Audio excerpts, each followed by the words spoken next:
Today on Supper with Sylvia, we're with one of Chicago's most revered and beloved culinary voices, Chef Tony Priolo. He is the heart behind Piccolo Sogno, an all-time favorite Chicago dining destination featuring a garden escape I call the Enchanted Forest. But Tony's mission reaches far beyond his dining room, from bringing his signature sauces and squidding pasta to MARIANO'S market. It took a year to get all the recipes down, all three. To his profound work with Chicago chefs cook, Tony is a man of immense heart. We're going behind the scenes of his journey to Poland to feed refugees escaping the war. Life-changing. I cried. We all cried so many times. And all that, we did it for World Central Kitchen. And discovering how this master of the kitchen finds his balance on the baseball diamond. From the Enchanted Forest to the front lines and now to your home kitchen. Please welcome Tony Priolo. At MARIANO'S, we love how every product has a story, and some of the best stories come from right here in Chicago. That's why we started We Love Local. It's our way of shining a light on small businesses and farmers and food makers who pour their hearts into what they do. When you see a local item on our shelves, you know you're supporting someone's dream and keeping our community strong. From family recipes passed down for generations to brand new ideas born in neighborhood kitchens, We Love Local brings those stories to your table. Because when local thrives, we all do. MARIANO'S is a proud sponsor of the Supper with Sylvia podcast. Tony Priolo, my friend, great to see you again. Great to see you. Oh, I love it. You are sitting outside in your beautiful patio area at Piccolo Sogno. My favorite patio in the city of Chicago, but you know much. that. Thank you. We keep the patio at Piccolo Sogno open as long as we can. Normally, we don't get many October days. It's usually rainy or chilly, but we'll take everything as a blessing. Yeah, no kidding. Okay, I'm excited because, as you well know, MARIANO'S is my first and proud sponsor of the Supper with Sylvia podcast. So when we talked about, we want to talk to some of the people who are directly involved with MARIANO'S. And of course, yours was the first name that came up. You are a MARIANO'S tastemaker. Tell everybody what that is and how that all came about. No, that came about a long time ago when MARIANO'S first opened. Kind of a fun story. So the owner of MARIANO'S, Bob Mariano, the original owner, came to me and he was having trouble with some of his hot food items on the hot food and his pizza. He's like, Tony, I need help. So I went over there and I helped. I worked with their chef and getting the hot food, in line and getting the pizza crispy because they were doing pan pizzas. And they wanted to pay me. I'm like, I'm not taking it. No, this is fun for me. So then they made me a tastemaker. So, and they're like, okay. And then they started promoting me at the store saying tastemaker, Chef Tony Priolo. And that's where it all kicked out. Now, all these, how many tastemakers do we have now? Yeah. And it's fun. A lot. Yeah. And it's gone to the next level, the top level where we're at, the tastemaker. That's so cool. So you were the OG? Is that what you're telling me? Apparently, yeah. I was the OG. That's awesome. So, so you've had this long-term relationship, and let's talk about, you have several items at the store now, but let's go back to the very beginning. What were some of the first items that you got into MARIANO'S? Because I'm thinking of the balsamic and the olive oil, right? Yes, we had olive oil and balsamic. So that's how it started out at Piccolo Sogno. When we opened up in 2008, we wanted to have the best olive oil and the best balsamic we could find on the table. Those little balsamics cost us, they're 15-year age balsamic. They're very old, so they're very expensive. So we started putting it on the tables, and the olive oil, we had somebody bringing it in from the hometown where my family comes from. It's a small town in Sicily. They sell it together as a consortium. So a bunch of people get together and they sell that oil.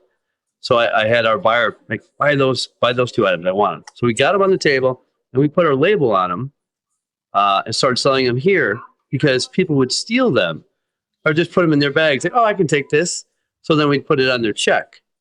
So then after a few months, our buyer, the guy that was bringing it in for us and labeling it, is like, maybe we should get that in the store. So I reached out to MARIANO'S, like, absolutely, let's do it. So that's how we started out doing our olive oil and balsamic at the store. Yeah, and for people who have not been, I understand why people were stealing them because it is absolutely delicious. And those were the first two items that you got into Mariano's. And I buy my Piccolo Sogno balsamic and olive oil at Mariano's all the time. But it was just this year that you brought even more. So let's talk about that because this is a pretty big deal. Yeah, you've got pasta, you've got sauces. Was this something that had been in the works for a while? Well, a lot of times people come to the restaurant. They're like, "Hey, can I have this to go? Can I have this sauce make cold, or can I have?" So that made me think, like, why don't we just find somebody locally to make the sauce for us? Follow our recipes. It took a year to get all the recipes down, all three. Almost a year working with the batch maker and the one that put it in the jars for us. And because it's a great, I use it at home. Sometimes I don't have 4 hours. I have two little girls, and we're busy. They're doing events and soccer and what have you. So it's so easy just to open up a sauce that I know it's going to be great. And then I take my pasta and I toss it, and we have dinner. Yeah, I love it. Now that is when something is good, when the chef is using his own packaged stuff at home for the family. That's awesome. I'll tell you what, it is great. My kids love it. Everybody that I know that has used it, and we sell it at the restaurant now. And we didn't bring a large variety of it. We just put bolognese, arrabbiata. Bolognese is a meat sauce. Arrabbiata is a spicy tomato, and then pomodoro sauce. And then we did 4 cuts of pasta to match with those, so you can intertwine. Mm-hmm. And that's what I love about that is you basically have dinner served for us. It's so easy. But the coolest thing to me is your squid ink pasta, because that's one of my favorite dishes at your restaurant. Yes. Yeah. Look at that. And so I look at the bolognese, I look at all of the other things that maybe some of us can try to make at home, even try to make our own pasta. But I'm going to tell you, Tony, I'm not making squid ink pasta at home. So this is a lifesaver. I know what your daughter likes too. I know what you like. And for me, it's a good one. It's super easy. I use the arrabbiata sauce, right? Mm-hmm. It's already cooked for a long time. It's got garlic and chili. So it's less things to buy, at the store because it's already there. Or if you don't have time, like Saturday morning, I have 3 little things to do before I leave. So it's easy. My kids love shrimp. So I'll saute shrimp, pour the arrabbiata sauce, cook the pasta. And within 15 minutes, I have a meal that actually probably took 4 hours to make, but I got it in 15 minutes. Yeah.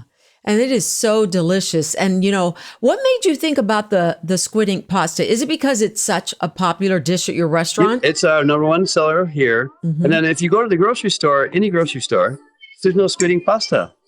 Mm-mm. So I thought it was a win-win. It's part of something we've had on the restaurant since 2008, our spaghetti neri with seafoods. And you go to any grocery, now you can get it at the grocery store. Yeah, that's so great. And I can't imagine, like I said, trying to make that home would be a little more difficult. That was featured in my newsletter a couple of weeks ago because I took an Ina Garten recipe and I used Tony Priolo's sauce and the squid ink. But that you're cooking my pasta with Ina Garten's recipe. I mean, it turned out so beautiful and it looked so professional and I felt like a chef. It was so awesome and very simple. So do you have plans then to maybe expand what you are now doing with Mariano's? Not at this time. I want to focus. I like to focus on things and we'll focus on this for a while. As long as they'll keep us there, we'll focus on it. We'll do some demos, get it out there. And then maybe I was thinking about at one point, maybe putting a matriciana sauce, because that's a really hard sauce to make, and everybody loves it. It's like with pancetta or guanciale, red onions and tomatoes, and it's so good. Yeah, that sounds good. Okay, these are secret family recipes. Let's talk about how these recipes came into your life. I understand you were like working at restaurants when you were just a teenager. Yes, yeah. I don't look like a teenager anymore? No, you're still a teenager. Yeah, I've been working in restaurants since I was 14 and a half, 15, I started washing dishes at a restaurant by my house. My mom knew somebody that owned a restaurant. And then I started doing prep and worked my way up. I'm 55 now, so I'm very blessed. I didn't even know you had earphones on. Look at that. Yeah, I do. How about that? They're hiding behind my hair. I just have ears. And so that's where it began. My grandmother lived with us in a 1.5-story brownstone on the northwest side of Chicago. And my parents both worked, and she was always home babysitting us, and she was always cooking. So that's what made me want to cook. So I'd come home from school and cook with grandma. So that's where the influence came with. So she used to take me around on bus. We lived on the northwest side. We'd go to Little Italy on Taylor Street, take 2 or 3 buses. She'd get in trouble when she came home because we were coming home late because we stopped at stores, had coffees and cookies, and showing me off to all her friends. And that actually taught me to be a better chef because my grandmother went far above and beyond just to get the best ingredients. Yeah. You're all about that. I know. Yeah. So, and same with our sauces. It's just simple, but finding the best tomatoes. All of our sauces are made from San Marzano, imported Italian tomatoes. You know, the garlic we have in Arrabbiata is local. The olive oil they use, our olive oil comes from a small town in Sicily, Tremina, where my family comes from. So these are things that I do at the restaurant, and I wanted to do here. Yeah. So what's up with San Marzano? Everybody says they're the best. Why is that? Well, it's the area where they're grown. There's a volcanic ash that's in the soil, which makes the tomato acidity and sweet. It's like a perfect balance of that. So people try to say San Marzano type, or you can't get San Marzano tomatoes in California. California has great tomatoes, but it's completely different for sauce. And you can tell the difference? 100%, yeah. Really? Yeah, and there's no sugar added in any of these sauces. A lot of people add sugar to balance the acidity. This is all natural. This is God's work. Yeah, it is so delicious. So are these recipes that you learned with your grandmother or that have developed over time, maybe a combination of both? Yeah, in essence, yes. I mean, she would do a little bit different. She didn't really have the ability to get Italian tomatoes when I was growing up. And by the time she had passed away, I was probably 7 or 8, and I don't remember her using, she was getting olive oil. We were going to the store to get olive oil. But tomatoes, they really didn't have back then. So it was just the techniques that I learned from my grandmother that I put in the sauce. Yeah. And did you work in Italy at some point? I did. Did you actually serve? Tell me about that. I spent some time in Tuscany, a short time, at a restaurant called Da Delfina. It's in probably a few minutes outside of Florence, probably 45 minutes outside of Florence. And I went there, spent half a month there, close to half a month, just working and just seeing. And it was owned by this family, and the Da Delfina was the mom of the owner. And she was out there in the garden every day picking the vegetables and meeting with the farmers and like the cheese farmers. And she would bring that in. So that just kind of like nailed it for me. It's like exactly what I grew up in, but another city in another country, they're doing the same thing, finding the best ingredients and using them and making recipes with it. And then, you end up working at a few places here, very well known, and then you open your own restaurant. Yep. Was that a dream come true, or was that just this huge challenge? Did you ever think to myself, oh my gosh, what have I done? No, yeah, well, sometimes, but Piccolo Sogno means little dream. My business partner, Ciro, came up with the name because him and I, we worked at another restaurant together, and him and I always talked about, hey, one day let's do this together. One day let's do this together. And at one point, I just knew it was right. So I called up Ciro. He was in LA. I said, Ciro, I'm ready. Let's do a restaurant. So we were looking around. He was in LA. He flew in 1 or 2 times. And I found this location. And we trusted each other because, hey, let's look at this. Let's take it. We were lucky enough to get the location. And here we are, 17 years later. Wow, 17 years. That's a huge accomplishment, especially in this industry with everything that we've gone through with COVID. Incredible. So congratulations to you. Yeah, the landscape for restaurants are not 17 years. The longevity, especially everything. Because restaurant community, we're always the first one to get, shut down, or we get first one to get ordinances, and we're the first one that, now all of your employees have to have this certificate. That's $10 an employee or $15. So, we always absorb everything. When there's a recession, first thing people cut off is restaurants. But we're resilient. Yeah. How are things now? Yeah. And, there's, with the political landscape, there's a lot of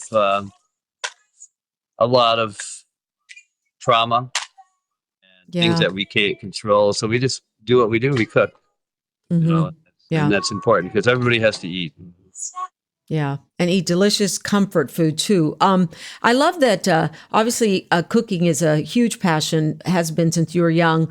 But I've got to talk to you about something. You and I've never really discussed this. So apparently, you love baseball. Oh yeah.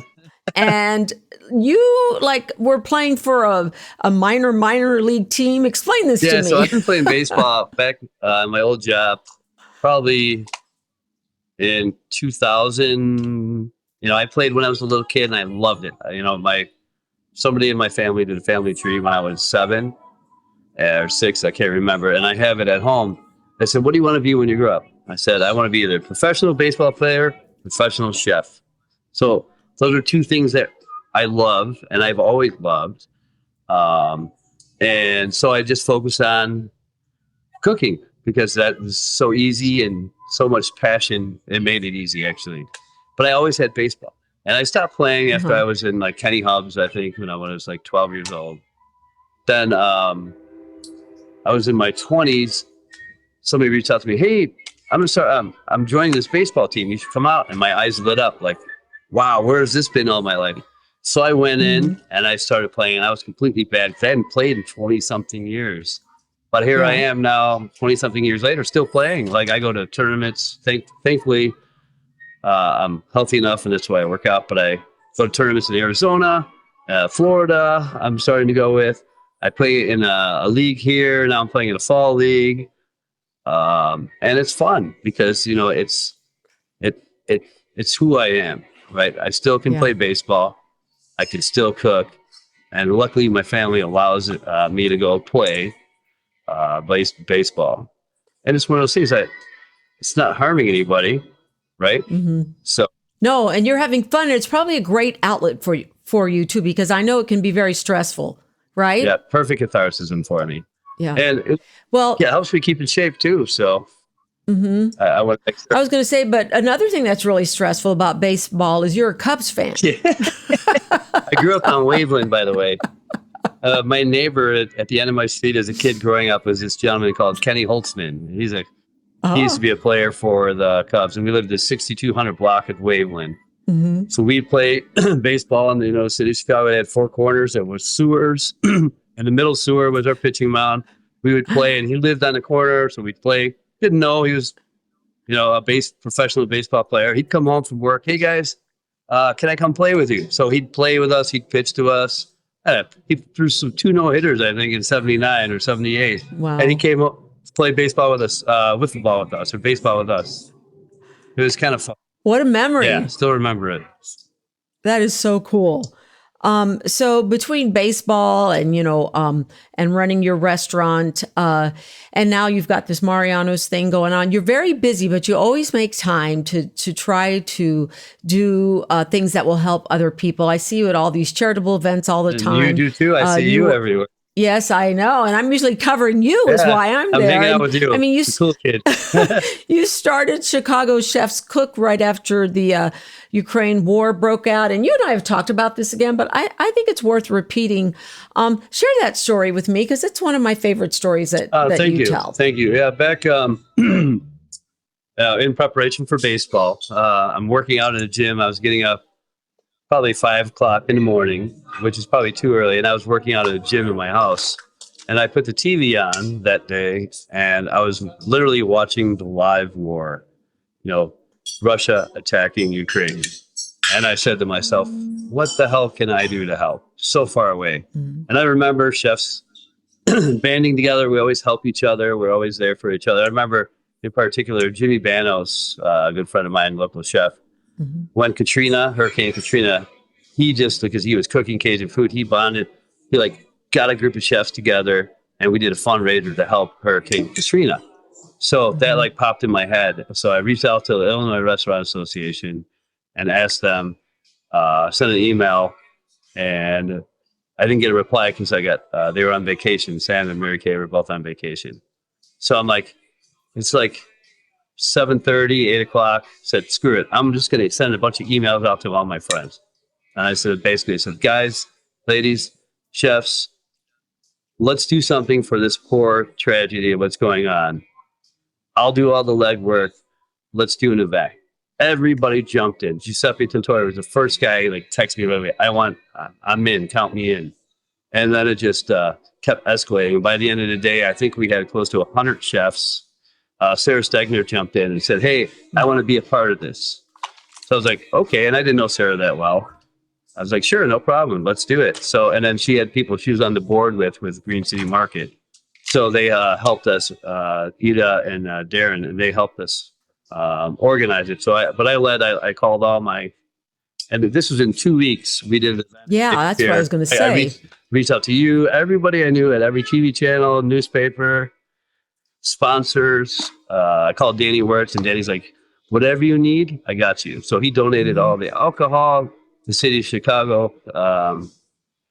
I knew people that were working like in commissioners and things. They said, yeah, we'll help you. And I wanted the best iconic location, which is Navy Pier.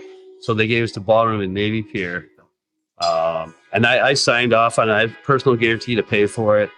And they worked with me on the price, and it was almost nothing compared to what it should have been. And we ended up raising $650,000 in 2 weeks. That's incredible. That was it was 2 weeks after the war started, and the event was on the day that the restaurants were all shut down because of COVID.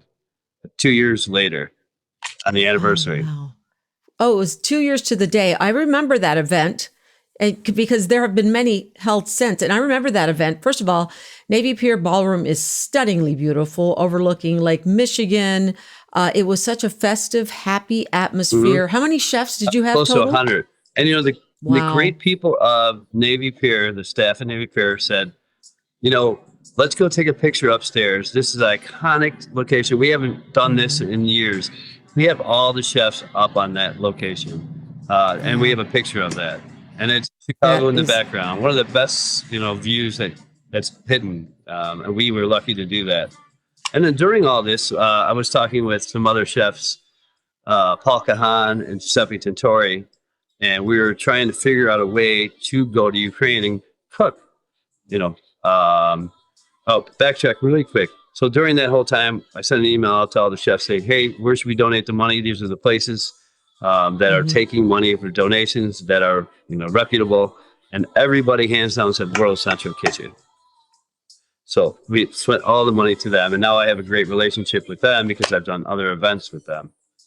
But backtrack. So since we sent them the money, Giuseppe, Paul, and myself wanted to go there. And Paul Kahan was really who was the fire behind us. Like, hey, man, we really need to do this. Let's go. Let's find a way. So we all went to Ukraine on our own money. We spent money on air. Actually, one of my customers donated his miles and flew us all there to Ukraine, to Poland. It was actually on the border of Poland. And then we paid for our hotels and our meals. And we went and spent 16 hours a day for a week cooking for 30,000 people coming over across the border and running away from food. Wow. It was insane. So that was a life-changing trip, wasn't it? Yeah, life-changing. I cried. We all cried so many times. And all that, we did it for World Central Kitchen. We worked with that. This is a great place to take a break, and we'll be right back. If you're enjoying Supper with Sylvia, please like and share with family and friends. And also leave a comment. We love and need your support. Thanks for listening to Supper with Sylvia. So give me, kind of paint a picture for me. Take me back to the most memorable day in Ukraine when you were setting up during that 16-hour day to feed people, because these were refugees that were coming from Poland. They're coming to Poland from Ukraine. And they were coming at that point. It was the furthest part of Ukraine, closest to Russia, all the way across the country to Poland. And it might have taken them a week or 2 weeks to get there through train, underground, buses, and what have you. I think, and so we're in the kitchen. We don't really realize we're just cooking, heads down, busting our butts. And then we start going at night after we start cooking, after working long hours to get something quick to eat. Then we go to the camps. At the camp was the most, there's two moments that stick into my head. The first is when we went to take our friend Eric Fleinberg up from the train station before we started. He was in the train station in Przemyśl, Poland, which is on the border. And it was just all mothers and children with one bag or two bags or a laundry cart, just sitting there waiting for a train. And we saw that and we just started crying. That was one iconic moment. And then the next was seeing this little family, these two little kids running across to see their grandfather and grandmother covered in they were covered in dirt, but they were so happy, with big smiles on their faces to see their grandparents because somebody helped them cross the border to see their who knows how long. And then there was one other one. We had just finished cooking. We're at one of the camps. It was on the border. There was this couple, very well dressed, nice clothes. They came to us, and I don't speak Ukrainian. I had no ties, neither does Giuseppe or Paul. And they came to me, and they didn't know what to do, right? So I'm giving them water, fruit, and food we cook. And she turns to her husband, starts to cry, comes to me, and bows and says, "Thank you." Like, they had no expectation of people just giving them something. Warm, hot meal. And I think it was borscht. Mm-hmm. We made borscht for the day, that day. Mm-hmm. And it just made their day. And I just we all just went in the back and just started bawling. Wow. Insane. What tell me how that trip has impacted you today. What difference has it made in your life? It definitely opens up your eyes when you see, with the political landscape that's going on now, you don't know what tomorrow brings, right? And everything that's going on here, so who knows what's going to happen tomorrow, right? So you have to hug your children and make sure that you're present and you're ready, because those poor people, one day they're playing soccer in the backyard, next day they're getting attacked from another country, right? So, and with the segregation that's going on in our world today, who knows what's going to happen with all that political craziness going on out there. Yeah. I mean, I can't imagine coming back from a trip like that wouldn't have an impact, and it sounds like it is. So, so you continue to do your philanthropic work. You're no longer necessarily with Chicago Chefs Cook, but I know you're doing other things. I stepped down. It's just, I needed to spend more time with my family, and I really wanted to keep it really, I spent a lot of time on that, and have that time I did. I know you did. Offer anymore. But you did do an amazing dinner that I was a part of after the California wildfires. Yeah. And you also had somebody from World Central Kitchen there. So you are still keeping very connected with them. In fact, don't you have kind of a title with them, with the WCK? Chef's Corps. So if there's a disaster somewhere in the United States or anywhere, we all bond together and we, put our heads together, say if something, God forbid, never happens here in Chicago, we have contacts, locations, we'll set up kitchens, and there was a fire at some apartment building a year ago, and I went and scouted the location, let them know what I saw, and they wanted to know, so if there was need for water or food, so that's what it kind of comes down to. Yeah, I love that they have these chef's corps in different area, and you guys step up to whatever's going on. That's great. I mean, I feel like you guys are a nurturing lot, so it's just innate in you to want to help all the time. It goes back to the restaurant culture. What we do is cook and we feed people. It doesn't matter if we get paid or not. If somebody's in need, we're there for them. And then and it's definitely in line with World Central Kitchen. What they do. And it's just to have people with no food, and when you have food and you're capable of doing something, God gave us a talent. Why not use it? Right. Yeah. Well, thank you for doing that. And now I have to ask you, because I know I've told you this before, but we're coming up on our year anniversary of Supper with Sylvia, and we have interviewed a whole lot of people, including some really you, great people. right? But and thank you for your support, by the way, but I love the fact that I always ask everybody that I've had, what's your favorite Chicago restaurant or what's your go-to restaurant? Your name has come up with the likes of Rick Bayless, Michael Muser, let's see, some other chefs that I spoke to. They all talk about Piccolo Sogno, Sam Toya from the Illinois Restaurant Association. I'm blessed. I mean, your Piccolo Sogno constantly comes up. Eric Williams, everybody has mentioned you, if not number one, in definitely the top two. So here I have the man, well, you do an amazing job. So I want to ask you, and it's not necessarily a question of what's your favorite. It's what's your go-to. Like if people are listening, where does Tony Priolo go when he wants to go out? When I go out, if it's something with the kids, we like to go somewhere in the neighborhood, nothing crazy or fancy, but I like to go out. I mean, I love Virtue. I love Mover Cafe. I'm excited. Giuseppe Tintori, when he cooks, wherever he's going to end up, will be one of my favorites too. Sarah from Monteverde. I mean, it's just tickets if I want, something great from Demira. I mean, there's so many amazing restaurants here. Joe Flam, I haven't been to El Carchofo, but I have Rosemary. Most, a memorable meal. You can't go wrong here. It's, I can't pick one. You know what I mean? You know what? Sometimes I get home from work or baseball. It's like 11:30 at night. You know what I make? What? Peanut butter and jelly. No way. Yeah, my wife's like, you eat too much peanut butter and jelly. I love, crusty hard bread with peanut butter and some local jam. I get this jelly from this place in Wisconsin. And who doesn't love peanut butter and jelly? Okay, but you're eating a special peanut butter and jelly, it sounds like. That's what I love about this, too. Like, who knew Tony Priolo's favorite go-to is peanut butter and jelly? When was the last time, Sylvia, you had a peanut butter and jelly sandwich? Oh, I don't think I could remember, but maybe I need to find out. You and your daughter should go have a peanut butter and jelly tonight.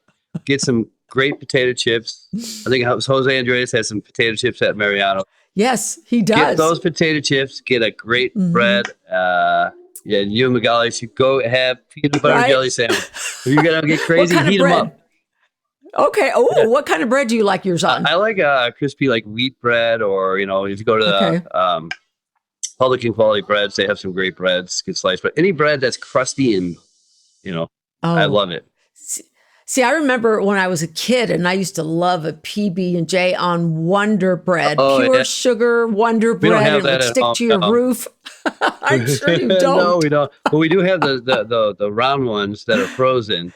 Oh, the Crustables? Crustables, yeah. Those are actually a go-to for baseball. Like when we play tournaments, we'll buy a couple bucks because you don't need the refrigerator. Just eat them. Right. If you're playing two games.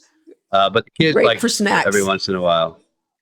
So you're teaching me PBJ, and I interviewed Farmer Lee Jones. He introduced me to a tomato sandwich in season with the Duke's mayonnaise, which I did not know about Duke's. Yeah, Duke's is great. Jimmy Banos turned me on to Duke's.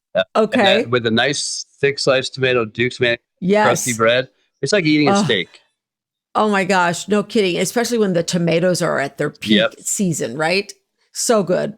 You know what I like also in this time of the fall here? Black spaghetti. Okay. Arrabbiata sauce. Okay. Shrimp. And you can even put some broccoli in there. And you got to that's good. Okay. Broccoli florets tossed together. Okay. That sounds delicious. Pasta dinner right there. There you go. I'll be heading to Mariano's to pick all of that up this weekend for sure. So what's going on with you? What's happening in the future? You're a busy man. Let's see. Future, just focusing on Piccolo. I have an amazing staff here.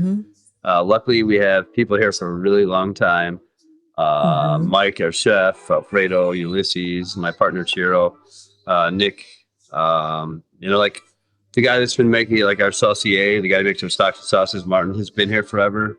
It's kind of at the end of our season. They've been working their butts off. So getting them, spending more time with them because, they've been busy, and just appreciating them. That's important to me. Family wise, now it kicks in. I have this Wilderness Princess program that I do. This fun. Yes. So we're doing campouts with my girls this weekend. And guess who's a designated cook on that one? Oh, I bet. What are you making? I'm making what do you make for a camp for out? like 40 people. Yeah. Ooh, Yeah. wait, the kids are eating paella on Actually, the I camp have out? them help me stir it. I have big pans, open fire. Wow. So we're prepping all the ingredients, and yeah, we're gonna make paella. Oh my gosh! If I was a child, I definitely want to be in your wilderness camp out Yeah, group. we're That's the Apache insane. in Park Ridge. Yeah, The Apache and Park Ridge Yeah. are eating well, Tony. Having that paella, Yeah. that sounds amazing. So as we wrap up here, it's always such a pleasure to talk to you, and I have so much fun with you. You know, Yeah, how we've known each you're other one of my all-time favorites. We go way back. But you're such a giver. I know you try to help the up and coming people to final just kind of parting words about your career and your goals and your mission and and what you hope to accomplish. I just one of my biggest things is I want to make sure that when I put my head down at night, my pillow, that I have no regrets, right, and do everything as best as I can. That's one, and I want to make sure that the next generation of chefs or what have you, that they want to learn Italian the way I do it. I would love to teach them. And it's just simple. It's nothing creative. I'm not going to win awards here and there. It's not for that. It's just, cooking from my heart and making sure that they get great products, great food. Long-term goal is maybe retire one day and go to every ballpark with my family if they want to go. Or I can go by myself. That sounds like fun. Yeah. That sounds like fun. So But my short-term goal is to come win the World Yes. Series. Oh, Yeah. wow. Okay. Well, let's see. Let's cross our fingers. They said it couldn't happen, and we've already seen it once. Yeah. So we need to see that again, right? But before we wrap up, because everybody is always, talking about how Piccolo Sogno is their favorite, I want to tell everybody my favorite things at Piccolo are, the squid ink pasta, of course. The branzino, I love your branzino. I order it every Yes, time you do, I go. yeah. We've even cooked it in Every your house time. every Christmas. Yes, it's so good for a Christmas segment we did for Fox 32. That was awesome. So give me your top 5 sellers at Piccolo Sogno. When people come to visit and they're trying to figure out what to order, what are the most popular? Branzino, spaghetti neri, ravioli Piccolo Sogno, rostacciano, which is braised short ribs, pappardelle with wild boar. Those are the top right there. Yeah, all so delicious. So delicious. Tony, thank you for taking the time out. I love that you're sitting in that back patio. I wish I had was to there with showcase you, it. but Yeah, I had to. it's so pretty. And that's not even the half of it. So if you get a chance, go out there while you can to enjoy that back patio. If you don't make it in time because it turns too cold, no, it's also wonderful in the wintertime. And Tony has become my family's holiday tradition. We spend our holidays out at Piccolo in the lucky to have you wintertime guys, indoors. yeah. So happy to have you, Tony. Well, best of luck with everything. And I'm going to be heading to Mariano's to get my special Tony Priolo squid ink As do I have pasta. mine there too. I love that. Yeah. And then I'll tell my daughter about the peanut butter. They'll tell and jelly. Magali you guys have to have that party. Let me know. will. Send me Thanks, pictures. Tony. Thanks. I'll send pictures. My food post. Thank you. Yeah, and it's super honored to be on Supper with Sylvia. I remember when you talked about this 3-4 years ago. Yeah, and I'm glad it's flying to fruition. And the people you have interviewed so far, amazing. Yeah, amazing. Thank you, Tony. Thank you for your support. I will see you soon, my friend. Before we go, a little heads up. Our next episode in 2 weeks will be our last of season 2. We're working on some incredible things behind the scenes that I can't wait to bring you once we start up again. So make sure you're subscribed and join me back here on the last Thursday of January for our final episode of season 2. This podcast is produced by Jenny Waters, original audio and music editing, Donnie Cutting, social media and promotions, Ileana Blaisdell.